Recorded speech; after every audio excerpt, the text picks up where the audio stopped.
اعوذ باللہ من الشیطان الرجیم، بسم اللہ الرحمن الرحیم۔ پارہ نمبر 14، آیت نمبر 26۔ قد تحقیق مکر الذین، بہت چال چلیں ان لوگوں نے، من قبلہم جو ان سے پہلے تھے، فأتی اللہ، اللہ نے بنیانہم پکڑ لی ان کی بنیادیں،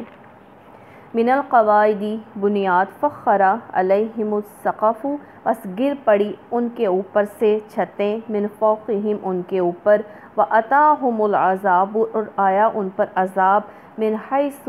جہاں سے، لا یشعرون وہ شعور نہیں رکھتے تھے۔ تو جو اللہ سبحانہ تعالیٰ کے دین کو مٹانے کی کوشش کر رہے تھے، جو سازشیں کر رہے تھے انبیاء کے خلاف، تو اللہ سبحانہ تعالیٰ نے فرمایا کہ ان کو پہلے سمجھایا گیا، جب نہیں مانے تو وہاں سے عذاب آیا جہاں سے ان کو لگتا ہی نہیں تھا کہ یہاں سے عذاب آئے گا، کیونکہ وہ اپنے گھروں میں بڑے محفوظ اپنے آپ کو سمجھتے تھے، تو ان کی گھر کی چھتیں جو ہیں ان کے اوپر جو ہیں وہ آ پڑیں، اور انہیں اس کا سوچ بھی نہیں آتی تھی کہ ہم پر اس طرح کا جو ہے عذاب بھی آ سکتا ہے۔ تو ہمیشہ اللہ سبحانہ تعالیٰ سے ڈرتے رہنا چاہیے، اور جو ہم اللہ اور اس کے رسول صلی اللہ علیہ وسلم کی بات سنیں، ہمیں اس پر عمل کرنے کی پوری کوشش جو ہے وہ کرنی چاہیے۔ ثم پھر یوم القیامتی، قیامت کے دن، یخزیہم وہ انہیں رسوا کرے گا، ویقول اور کہے گا، اینا کہاں ہیں، شرکائی میرے شریک، یلذین لوگوں سے، کنتم تھے تم، تشاقون تم جھگڑا کرتے، فیہم اس میں، قال الذین کہا ان لوگوں نے، اوتوا العلم جنہیں علم دیا گیا، ان الخزی الیوم بے شک رسوائی آج، وسوء اور برائی، علی الکافرین کافروں پر ہے۔ جب اللہ سبحانہ تعالیٰ یہ سوال کرے گا میدان حشر میں، تو ایک سناٹا چھا جائے گا کہ اللہ سبحانہ تعالیٰ فرمائے کہ کہاں ہے میرے شریک جو تم میرے ساتھ شریک ٹھہراتے تھے، اور جب یہ اللہ تعالیٰ سوال کریں گے تو بالکل سناٹا، اتنی خاموشی ہو جائے گی، کیونکہ جواب تو ہوگا نہیں نا، نہ اللہ کا کوئی شریک تھا، نہ ہے، نہ ہوگا، تو اب جواب بھی نہیں آئے گا، تو کفار اور مشرکین کی زبانیں بند ہو جائیں گی، ان کے پاس اس سوال کا کوئی جواب نہ ہوگا، اس لیے وہ دم بخود ہو جائیں گے، اور اہل علم کے درمیان آپس میں یہ باتیں ہوں گی۔ اہل علم جنہیں علم دیا گیا تھا، جو جانتے تھے کہ اللہ کا کوئی شریک نہیں ہے، وہ یہ کہیں گے بے شک آج رسوائی ہے کافروں کے لیے۔ اللہ زینہ وہ لوگ، تتوفاہم الملائکۃ فوت کرتے ہیں فرشتے ان کو، ظالمی ظلم کرتے ہوئے، انفسہم اپنے اوپر، فالقوا السلام پھر ڈالتے ہیں ان پر سلام، ما کننا ہم نہیں تھے، نعمل عمل کرتے، من سوء برے، بلا کیوں نہیں، ان اللہ بے شک اللہ، علیم خوب جاننے والا ہے، بما ساتھ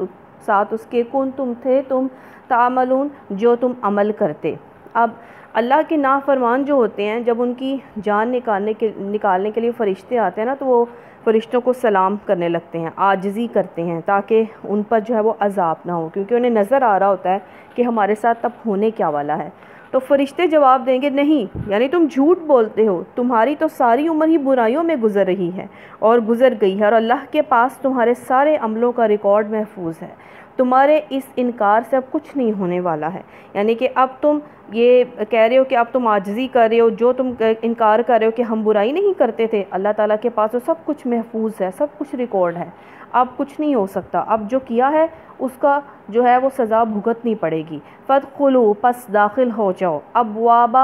جہنم کے دروازے میں، خالدین ہمیشہ رہو، فیہا اس میں، فلبئس پس ٹھکانہ ہے، مثوی المتکبرین بڑا تکبرہ، بہت برا ٹھکانہ ہے تکبر کرنے والوں کے لیے۔ تو اس میں بتایا، ابن کثیر رحمۃ اللہ علیہ فرماتے ہیں، ان کی رائے ہے کہ موت کے فوراً بعد ان کی روحیں جہنم میں چلی جاتی ہیں، کن کی، کافروں کی، اور ان کے جسم قبر میں رہتے ہیں، جہاں اللہ تعالیٰ اپنی قدرت کاملہ سے جسم اور روح میں بات کے باوجود ان میں ایک گنا تعلق پیدا کر کے عذاب دیتا ہے، اور صبح و شام ان پر آگ پیش کی جاتی ہے۔ پھر جب قیامت برپا ہوگی تو ان کی روحیں ان کے جسموں میں لوٹ آئیں گی اور ہمیشہ کے لیے جہنم میں داخل کر دیے جائیں گے۔ دوسری یہ رائے ہے، مولانا مودودی رحمۃ اللہ علیہ کہتے ہیں کہ عالم برزخ وہ عالم ہے جس میں موت کی آخری ہچکی سے لے کر باس بعد الموت کے پہلے جھٹکے تک انسانی ارواح رہیں گی۔ برزخ کی زندگی احساس، شعور، عذاب اور ثواب کے ساتھ ہے۔ سورہ مومن میں اللہ سبحانہ تعالیٰ فرماتا ہے کہ اللہ فرعون اور آل فرعون کے متعلق اللہ تعالیٰ نے فرمایا ہے کہ ایک سخت عذاب ان کے گھیرے ہوئے ہے، یعنی وہ صبح و شام آگ کے سامنے پیش کیے جاتے ہیں۔ پھر قیامت والے دن ان سے کہا جائے گا کہ ان سے آل فرعون سے کہ آل فرعون کو شدید تر عذاب میں داخل کرو۔ قرآن اور حدیث دونوں سے موت اور قیامت کے درمیان کی حالت کا ایک ہی نقشہ معلوم ہوتا ہے، اور وہ یہ ہے کہ موت محض جسم اور روح کی علیحدگی کا نام ہے، نہ کہ بالکل معدوم ہو جانے کا، معدوم ختم ہو جانے کا، مٹ جانے کا نام نہیں ہے۔ جسم سے علیحدہ ہو جانے کے بعد روح بالکل ختم نہیں ہوتی، بلکہ اس پوری شخصیت کے ساتھ زندہ رہتی ہے جو دنیا کی زندگی کے تجربات، ذہنی اور اخلاقی اکتسابات سے بنی تھی۔ اس حالت میں روح کی شعور، احساسات، مشاہدات، تجربات کی کیفیت خواب سے ملتی جلتی ہوتی ہے۔ یہ مجرم روح سے فرشتوں کی باز پرس اور پھر اس کا عذاب اور اذیت میں مبتلا ہونا اور دوزخ کے سامنے پیش کیا جانا سب کچھ اسی کیفیت سے مشابہ ہوتا ہے، جو ایک قتل کے مجرم پر پھانسی کی تاریخ سے ایک دن پہلے ایک ڈراؤنے خواب کی شکل میں گزرتی ہوتی ہے۔ اس طرح ایک پاکیزہ روح کا استقبال اور پھر اس کا جنت کی بشارت سننا، جنت کی ہواؤں اور خوشبوؤں سے متمتع ہونا، یہ سب بھی اس ملازم کے خواب سے ملتا جلتا ہے جس نے بہت اچھا کام کیا ہو اور اسے بلایا جا رہا ہو کہ تم آؤ، تمہارے اس کام پر تمہیں انعام جو ہے وہ دیا جائے گا، اور اسے ایک رات پہلے ہی جو ہے خواب میں انعامات جو ہیں وہ نظر آ رہے ہوں۔ یہ خواب دوسرے نفری بار تو یہ خواب ٹوٹ جائے گا، یکایک میدان حشر میں اپنے آپ کو جسم اور روح کے ساتھ زندہ پا کر مجرمین حیرت سے کہیں گے، ارے یہ کون ہماری خواب گاہ سے ہمیں اٹھا لایا؟ مگر اہل ایمان پورے اطمینان سے کہیں گے یہ وہی چیز ہے جس کا رحمان نے وعدہ کیا تھا اور رسولوں کا بیان سچا تھا۔ مجرمین کو فوراً احساس ہوگا کہ وہ اپنی خواب گاہ میں، یعنی کہ جہاں بستر موت پر انہوں نے دنیا میں جان دی تھی، شاید کوئی 1 گھنٹہ بھر سوئے ہوں گے، اور اچانک اس حادثے سے آنکھ کھلتے ہی فوراً جو ہے وہ بھاگے چلے جا رہے ہوں گے۔ کہاں؟ جب پہلا نفخہ پھونکا جائے گا سور میں تو کیا ہوگا؟ سب بے ہوش ہو جائیں گے، دنیا میں جتنے بھی باقی بچے ہوں گے لوگ وہ بے ہوش ہو جائیں گے، اور جو مر چکے ہوں گے، فوت ہو چکے ہوں گے، دوسرا نفخہ جب پھونکا جائے گا سور میں تو سب جو ہیں وہ قبروں سے بھی جو اٹھ کر میدان حشر کی طرف جو ہے وہ بھاگے چلے جا رہے ہوں گے۔ مگر اہل ایمان پورے ثبات قلب کے ساتھ کہیں گے، دل کی ثابت قدمی کے ساتھ کہیں گے کہ تم روز محشر تک ٹھہرے رہے، اور یہی روز محشر ہے، مگر تم اس چیز کو جانتے نہ تھے۔ تو کیا پتہ چلا؟ روح کہاں رہتی ہے؟ قبر میں رہتی ہے۔ تو جو اچھی روح ہوتی ہے تو اس کے ساتھ کیا معاملہ ہوتا ہے؟ اللہ تعالیٰ نے فرشتوں کے ذریعے کیا فرماتا ہے کہ اے پاک روح، اے نیک روح، تو نئی نویلی دلہن کی طرح سو جا، اب تجھے میدان حشر میں جو ہے وہ اٹھایا جائے گا۔ جنت کی کھڑکی جو ہے قبر میں کھول دی جاتی ہے۔ تو اللہ تعالیٰ ہمارا معاملہ بھی ان نیک ارواح کا جو معاملہ ہوگا، نیک لوگوں کا معاملہ ہوگا، اللہ تعالیٰ ہمیں بھی نیک لوگوں جیسی موت دے، اور اللہ تعالیٰ ہماری قبروں کو بھی کشادہ رکھے اور جنت کی کھڑکیاں کھولے، اور اللہ تعالیٰ ہمیں بھی قبر کے عذاب سے محفوظ رکھے، آمین۔ تو ان سے کہا جاتا ہے کہ جو برے لوگ ہوتے ہیں انہیں کہا جاتا ہے داخل ہو جا جہنم میں، ہمیشہ رہو گے، بس اس میں ٹھکانہ ہے تکبر کرنے والا۔ اللہ سبحانہ تعالیٰ کو تکبر پسند نہیں ہے، رائی کے دانے کے برابر بھی تکبر ہو تو اللہ تعالیٰ فرماتے ہیں میں نے جہنم میں رسید کر دوں گا۔ وقیلا کہا گیا للذین ان لوگوں سے، للذین اتقوا ان لوگوں سے جنہوں نے تقوی اختیار کیا، ماذا کیا کچھ، انزلہ نازل کیا، ربکم تمہارے رب نے، قالوا انہوں نے کہا خیرہ بھلائیاں، للذین ان لوگوں کے لیے احسنوا جو اچھا کرتے ہیں، فی ہذہ الدنیا اس دنیا میں، حسنہ بھلائیاں، ولدار الاخرتی اور گھر آخرت کا خیر بہترین ہے، ولنعما کتنا اچھا، دار المتقین گھر ہے متقین کا۔ اب یہاں پہ یہ بتایا جا رہا ہے کہ جو اب نیک لوگوں کا انجام بتایا جا رہا ہے، برے لوگوں کا، غرور کرنے والوں کا انجام کیا ہوگا؟ انہیں جہنم ملے گی۔ تو اللہم اجرنا من النار، جو نیک لوگ ہوں گے، تقوی اختیار کریں گے، اللہ سے ڈر کے زندگی گزاریں گے کہ ہم جو کر رہے ہیں اس کا انجام ہمیں بھگتنا پڑے گا، ہمارا جو ہے جزا سزا کا اللہ تعالیٰ نے ہم سے معاملہ کرنا ہے، ہمیں قیامت والے دن اپنا منہ دکھانا ہے، تو وہ جب ڈر کے زندگی گزاریں گے تو اللہ کے مطابق جو ہے اللہ کے کہنے کے مطابق زندگی گزاریں گے تو ان کو دنیا میں بھی بھلائیاں ملیں گی، اور آخرت کا گھر تو اللہ تعالیٰ فرمائے بہت ہی بہترین ہے متقین کے لیے۔ اور پھر اس میں ہم نے حدیث میں یہ بھی پڑھا کہ کوئی شخص بھی محض اپنے عمل سے جنت میں نہیں جا سکتا جب تک کہ اللہ سبحانہ تعالیٰ کا فضل شامل نہ ہو ساتھ، لیکن یہاں یہ بھی فرمایا جا رہا ہے کہ تم اپنے عملوں کے بدلے جنت میں داخل ہو جاؤ گے، تو اللہ کی رحمت کے حصول کے لیے نیک عمل کرنا بے حد ضروری ہے،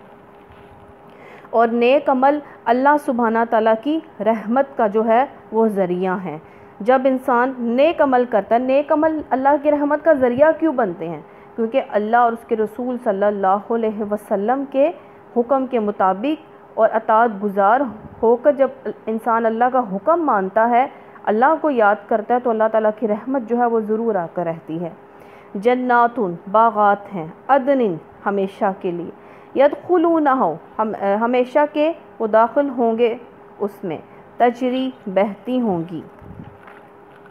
من تحتها الانہار اس میں نہریں، لہم ان کے لیے، فیہا اس میں، ما وہ جو، یشاؤون جو وہ چاہیں گے، کذالک اسی طرح، یجزی اللہ بدلہ دے گا اللہ متقین تقوی کرنے والوں کو، متقین کو۔ انسان جنت میں جو کچھ چاہے گا وہی ملے گا، کوئی چیز اس کی مرضی اور پسند کے خلاف واقع نہ ہوگی، اس کی ہر چاہت عمل میں آ کر رہے گی، وہ جو چاہے گا وہ اسے ملے گا۔ تو دنیا میں انسان کو اگر کچھ نہ بھی ملے تو انسان کو جنت کو پا لینے کی کوشش میں لگے رہنا چاہیے، کیونکہ وہاں انسان کی مرضی کے خلاف کچھ بھی نہیں ہوگا، جو وہ چاہے گا اللہ سبحانہ تعالیٰ اسے وہ عطا فرمائے گا۔ تو اللہم انا نسألک جنت الفردوس، اللہ زینہ وہ لوگ، تتوفاہم الملائکۃ فوت کرتے ہیں ان کو فرشتے، طیبین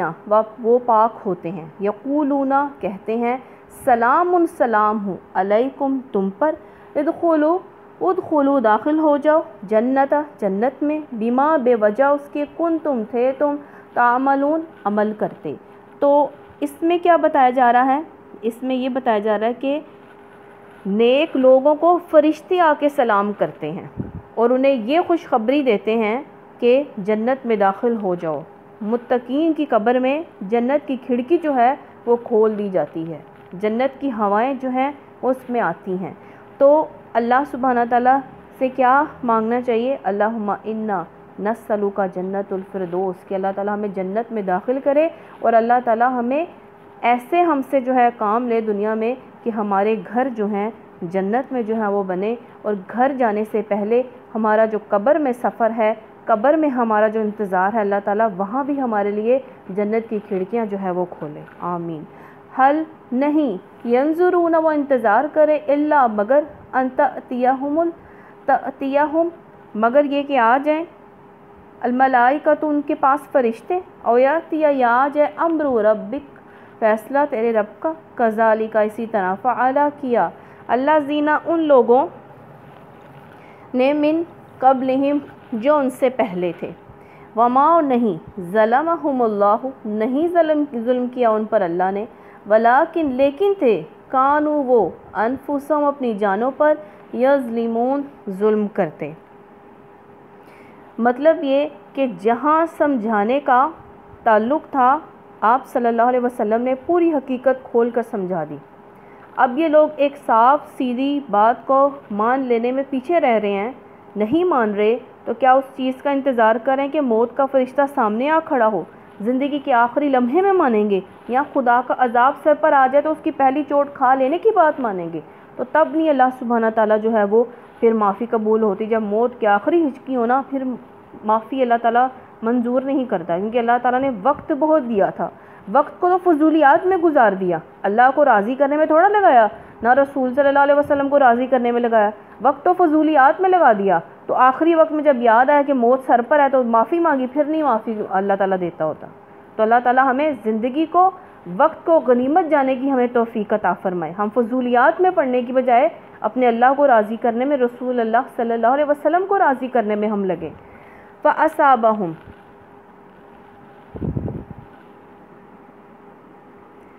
اور پھر جب ان پر عذاب آئے تو اللہ سبحانہ تعالیٰ فرما رہے ہم نے ان پر ظلم نہیں کیا، وہ خود اپنی جانوں پر ظلم کرتے تھے۔ جانوں پر ظلم کیا ہوتا ہے؟ جو اللہ اور اس کے رسول کی بات نہیں مانتا نا، وہ پھر ہوتا ہے عذاب کا مستحق، وہ ہوتا ہے کہ وہ دوزخ کا مستحق، تو پھر وہ اپنی جانوں پر خود ظلم کرتا ہے۔ فَأَصَابَهُمْ تو پہنچی ان کو سیئات برائیاں، ماں جو عملوا انہوں نے عمل کی، وحاق اور گھیر لیا بہم ان کو، ماں کانوا جو تھے بھی ساتھ اس کے، یستہزئون وہ مذاق اڑاتے، یعنی کہ ان کی برائیوں نے ان کو اس قدر گھیر لیا، وہ اپنی برائیوں پر اس قدر بضد تھے، اتنے اڑے ہوئے تھے، جو کر رہے تھے انہیں وہ سب کچھ صحیح لگ رہا تھا، وہ غلط ہوتے بھی اپنے آپ کو صحیح سمجھ رہے تھے،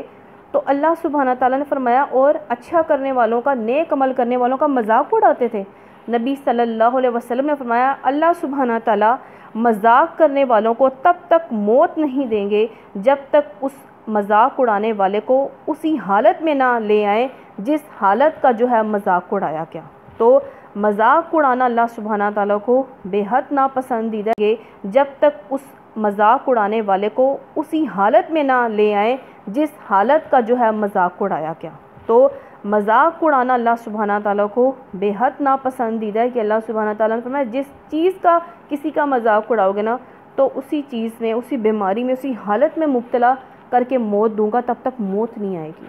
وقالا کہا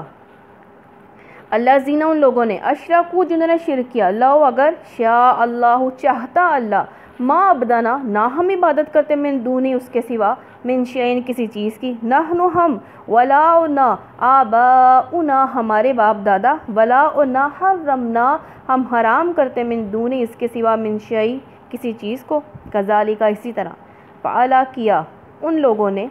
اللہ زینہ ان لوگوں نے، من قبلہم جو ان سے پہلے تھے، فہل تو نہیں، علی رسولی اوپر رسولوں کے، الا مگر، الا البلاغ المبین مگر پہنچانا ہے رسولوں پر کھلم کھلا، کیا پیغام پہنچانا ہے کھلا لوگوں کو، نہ مانے تو وہ رسولوں کی جو ہے وہ ذمہ داری نہیں ہے، رسولوں کا کام ہوتا ہے صرف اللہ کا پیغام پہنچانا۔ اب یہ لوگ کیا کہتے تھے ہم شرک کرتے ہیں یا اللہ کے حکم کے بغیر کچھ چیزوں کو حرام قرار دیتے ہیں، اگر ہماری یہ باتیں غلط ہیں تو اللہ اپنی قدرت کاملہ سے ہمیں ان چیزوں سے روک کیوں نہیں دیتا؟ وہ اگر چاہے تو ہم ان کاموں کو کریں ہی نہ، اگر وہ نہیں روکتا اس کا مطلب یہ ہے کہ ہم جو کچھ کر رہے ہیں اللہ کی مشیت کے مطابق ہے۔ اللہ نے فرمایا رسولوں کا کام پہنچانا ہے، اس کا مطلب کیا؟ مطلب تمہارا یہ گمان صحیح نہیں ہے کہ اللہ نے تمہیں اس سے روکا نہیں ہے، اللہ نے تمہیں ان مشرکانہ امور سے بڑی سختی سے روکا، اسی لیے اللہ سبحانہ تعالیٰ نے ہر قوم میں رسول بھیجا، کتابیں نازل کی، ہر نبی نے سب سے پہلے اپنی قوم کو شرک ہی سے بچانے کی کوشش کی ہے۔ اس کا صاف مطلب ہے کہ اللہ ہرگز پسند نہیں فرماتا کہ لوگ شرک کریں، اگر پسند ہوتا تو اللہ سبحانہ تعالیٰ رسولوں کو کیوں بھیجتا، کیوں کتابیں آتی؟ لیکن اس کے باوجود اگر تم نے رسولوں کی تکذیب کر کے شرک کا راستہ اختیار کیا تو اللہ نے اپنی مشیت کے تحت جبرن قہرن تمہیں اس سے نہیں روکا،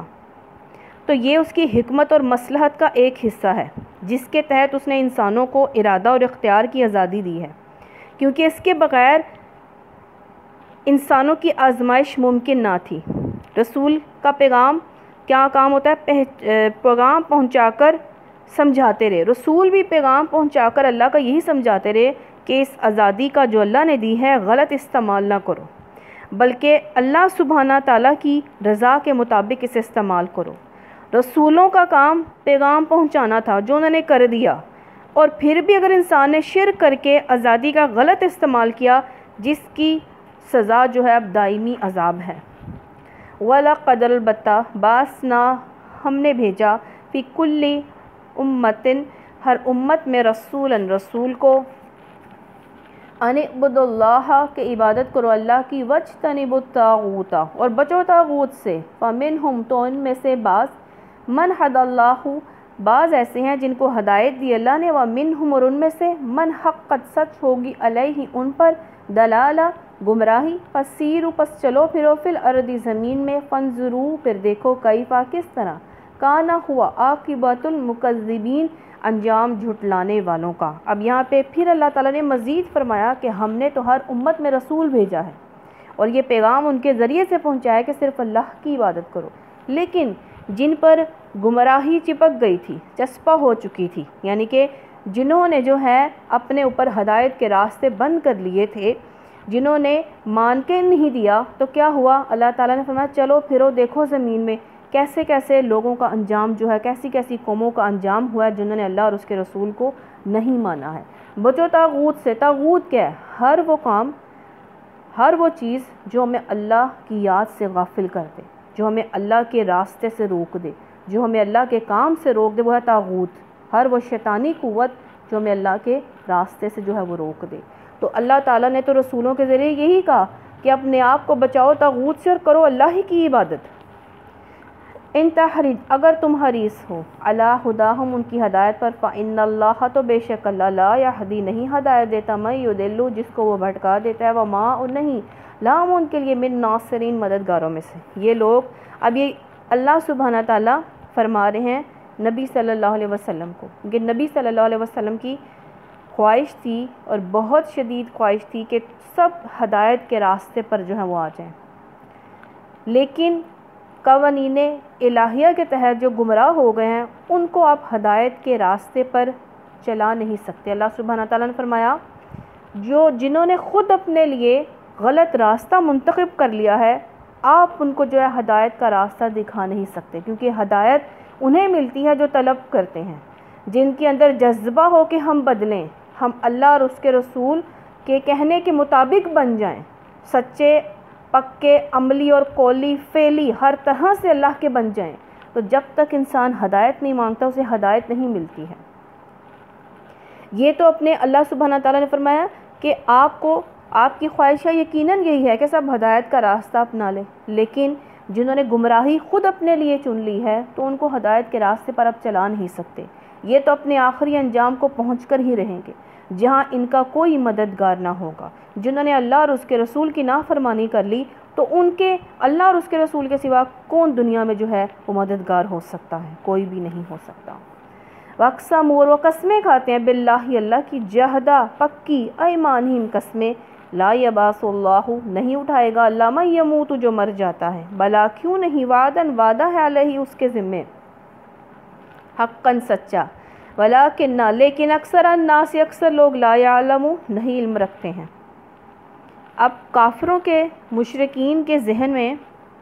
یہ بات بڑی ناممکن اور مشکل تھی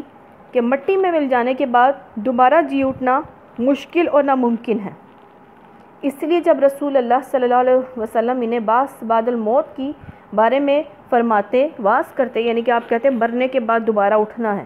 سوال جواب ہونے ہیں، قیامت کا دن ہوگا، تو وہ اسے جھٹلاتے تھے اور تصدیق بھی نہیں کرتے تھے اس بات کی، بلکہ اس کے برعکس، یعنی دوبارہ زندہ نہ ہونے پر قسمیں کھاتے تھے کہ اللہ کی قسمیں کھا کر کہتے تھے یہ نہیں ہوگا۔ یہ لوگ اللہ کے نام سے کڑی کڑی قسمیں کھا کر کہتے ہیں کہ اللہ کسی مرنے والے کو پھر سے زندہ نہ کرے گا، اٹھائے گا۔ اللہ تعالیٰ فرمایا اٹھائے گا کیوں نہیں، یہ تو اللہ پر وعدہ ہے، اللہ نے وعدہ کیا ہوا ہے جسے پورا کرنا اللہ تعالیٰ نے اپنے اوپر واجب کر لیا ہے، مگر اکثر لوگ جانتے نہیں ہیں۔ لیبینا، تاکہ وہ بیان کرتے، لہم الذی، ان کے لیے وہ چیز، یختلفون، وہ اختلاف کرتے ہیں، فی، اس میں، ولیعلم الذین، تاکہ جان لیں وہ لوگ، کفروا، جنہوں نے کفر کیا، انہم، بے شک، کانوا، وہ تھے، کاذبین، جھوٹے تھے۔ اٹھائے گا کیوں نہیں، یہ تو اللہ پر وعدہ ہے، اللہ نے وعدہ کیا ہوا ہے جسے پورا کرنا اللہ تعالیٰ نے اپنے اوپر واجب کر لیا ہے، مگر اکثر لوگ جانتے نہیں ہیں۔ لیبینا، تاکہ وہ بیان کرتے، لہم الذی، ان کے لیے وہ چیز، یختلفون، وہ اختلاف کرتے ہیں، فی، اس میں، ولیعلم الذین، تاکہ جان لیں وہ لوگ، کفروا، جنہوں نے کفر کیا، انہم، بے شک، کانوا، وہ تھے، کاذبین، جھوٹے تھے۔ اب اس میں اللہ سبحانہ تعالیٰ فرما رہے ہیں کہ حیات بعد الموت اور قیام حشر عقلی اور اخلاقی ضرورت ہے۔ کیسے؟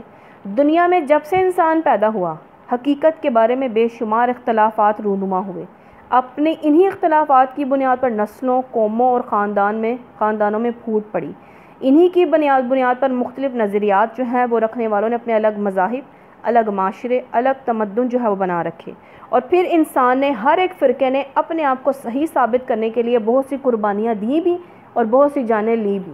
تو کسی پر ظلم ہوا اور کوئی مظلوم ہوئے، تو یہ دن ایک ہونا ہی چاہیے تھا جب انسان مظلوم ہو اور ظالم کو جو ہے وہ ظلم کرتا دیکھیے اور وہ بے بس ہو تو اس کے لیے یہ بڑی امید والی بات ہے کہ ایک وقت ایسا آئے گا جس میں اللہ تعالیٰ جو ہے سب کو جو ہے اس کے کیے کا بدلہ دے گا. نیک عمل کرنے والوں کو بھی جو ہے وہ خوشی ملتی ہے کہ ہمیں انعام ملے گا, اور جنہوں نے برا کیا ہوتا ہے انہیں بھی یہ ہوتا ہے کہ ہم اب بچ جائیں یا باز آ جائیں کیونکہ ہمیں اس کی سزا ملے گی. مظلوم کو بھی یہ تسلی ہوتی ہے کہ جو یہ ظلم کر رہے ہیں اللہ ان سے جو ہے بدلہ لے گا.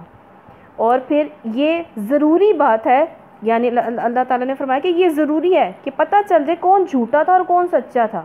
یہ جو آج اختلافات کر رہے ہیں, ایک دن ایسا آئے گا, کون سا, قیامت کے دن سب جو ہے وہ صاف ہو جائے گا, کون صحیح ہے کون غلط ہے, کوئی ظالم ہے کون مظلوم ہے, سب کو بدلہ جو ہے وہ چکا دیا جائے گا. انما بے شک قولنا ہماری بات, لشیء کسی چیز کے لیے, اذا جب اردناہ جب ارادہ کرتے ہیں ہم, کون اللہ سبحانہ تعالیٰ فرما رہے, ان نقول ہم کہتے ہیں اللہ اس کے لیے کن ہو جا, فیکون تو وہ ہو جاتی ہے. اللہ سبحانہ تعالیٰ فرما رہے ہیں کہ تمہیں مرنے کے بعد دوبارہ اٹھنا مشکل لگ رہا ہے, تمہیں ناممکن لگتا ہے. اللہ تعالیٰ تو کسی چیز کو بنانے میں, کسی چیز کو کرنے میں کسی اسباب کا, کسی سہارے کا محتاج نہیں ہے. لوگ اس کے محتاج ہیں, پوری دنیا محتاج ہے. اللہ تعالیٰ تو فرماتا ہے, میں کہتا ہوں کن ہو جا تو وہ چیز ہو جاتی ہے. ایز اٹ از, جیسے اللہ کی مرضی ہوتی ہے وہ چیز ویسے ہی ہو جاتی ہے. تو آج ہم اتنا ہی پڑھیں گے. تو آج ہم نے کیا پڑھا, اللہ سبحانہ تعالیٰ نے ہمیں یہ فرمایا کہ جو چالیں چلتا ہے تو ایک چال کافر چل رہے ہوتے ہیں, ایک چال دشمن چل رہا ہوتا ہے, ایک تدبیر اوپر اللہ کر رہا ہوتا ہے. تو جو اللہ والے ہوتے ہیں وہ دشمنوں سے گھبراتے نہیں ہیں کیونکہ ان کے ساتھ اللہ ہوتا ہے. اور اللہ دشمنوں پر ایسے عذاب آتا ہے جہاں سے وہ سوچ بھی نہیں رکھتے ہیں. پھر اللہ سبحانہ تعالیٰ نے فرمایا کہ فرشتے جو ہیں جو بد لوگ ہوتے ہیں ان کو سلام بد لوگ کرتے ہیں, بد لوگ فرشتوں کو سلام کرتے ہیں. انہیں کہا جاتا ہے جہنم. ان کا مرنے کے بعد انسان کا دارالعمل ختم, دارالجزا مرنے کے بعد ہی شروع ہو جاتی ہے. انسان کی قیامت تبھی شروع ہو جاتی ہے. آپ صلی اللہ علیہ وسلم نے فرمایا انسان کی قیامت تبھی شروع ہے جب اس کی موت ہو گئی, کیونکہ موت کے بعد جزا سزا کا جو ہے سلسلہ جو ہے وہ شروع ہو جاتا ہے. ایک قبر کا عذاب, عالم برزخ, قبر کا عذاب حقیقت ہے. تو اس لیے نبی صلی اللہ علیہ وسلم نے ہمیں بتایا کہ قبر کے عذاب سے پناہ مانگا کرو, نجات کی دعا مانگا کرو. ہر نماز کے بعد آپ جو ہے وہ دعا جو ہے وہ پڑھتے تھے قبر کے عذاب سے. پھر جو نیک لوگ ہوں گے جو اللہ کو راضی کرنے میں لگیں گے, دنیا کی بھلائیاں بھی ملیں گی اور آخرت کا گھر بھی متقین کے لیے بہترین ہے. اس میں ہر وہ چیز ہوگی جو وہ انسان چاہے گا, انسان کی مرضی کے مطابق جو چاہے گا وہ ملے گا, مرضی کے خلاف کچھ نہ ہوگا. پھر جو نیک لوگ ہوتے ہیں وہ مرتے ہیں, ان کو فرشتے ان کو سلام کرتے ہیں, انہیں جنت کی بشارت دیتے ہیں. ان کی جنت میں, ان کی قبر میں جنت کی کھڑکیاں کھول جاتی ہیں, قبر کشادہ ہو جاتی ہے, قبر میں روشنیاں ہو جاتی ہیں, ہوائیں جنت کی آنے لگتی ہیں. تو اللہ تعالیٰ ہمارا بھی نیک لوگوں والا جو ہے وہ معاملہ کرے.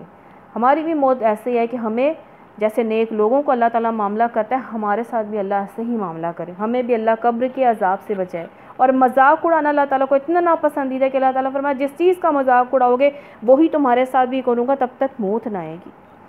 پھر اللہ سبحانہ تعالیٰ کو جو اللہ تعالیٰ نے ہمیں مرضی اختیار دی ہے نا, اللہ تعالیٰ نے فرمایا ہے کہ اس مرضی کا اختیار کا صحیح استعمال کرو. صحیح استعمال کیا ہے؟ اللہ کے رسول صلی اللہ علیہ وسلم کی اطاعت جو ہے وہ صحیح استعمال ہے. پھر اللہ سبحانہ تعالیٰ نے فرمایا تم کو لگتا ہے کہ اور ہر وقت طاغوت سے بچو, یہ شیطان ہے جو ہر وقت ہمیں دوسرے کاموں میں الجھاتا ہے, جو ہمیں دنیاوی جھگڑوں میں لگا کر, دنیاوی فضولیات میں لگا کر اور ایسے کاموں میں لگا کر جس سے ہم اللہ سے دور ہو جاتے ہیں. ایسے شیطان سے بچو, شیطانی قوتوں سے بچو جو تمہیں اللہ سے دور کر دیتے ہیں. پھر اللہ سبحانہ تعالیٰ نے فرمایا یہ کہتے ہیں کہ مر کے بعد دوبارہ نہیں اٹھنا. کیسے نہیں اٹھنا؟ یہ تو اللہ کا وعدہ ہے, یہ تو ہوگا, جو کیا ہے وہ سامنے آئے گا اور اعمال کا بدلہ ضرور ملے گا, چاہے اچھا کرو چاہے برا کرو. جزا بھی ملے گی، سزا بھی ملے گی، اور اللہ کے لیے کوئی مشکل نہیں ہے، کیونکہ اللہ سبحانہ تعالیٰ ان اللہ علی کل شیء قدیر، اور وہ کہتا ہے کن، ہو جاتی ہے ہر چیز۔ تو اللہ سبحانہ تعالیٰ ہمیں اللہ اور اس کے رسول صلی اللہ علیہ وسلم کی اطاعت کرنے کی توفیق دے، ہمیں ہر طاغوتی قوت سے بچائے جو ہمیں اللہ اور اس کے رسول سے دور کرے۔ سبحانک اللہم و بحمدک، نشہد ان لا الہ الا انت، نستغفرک۔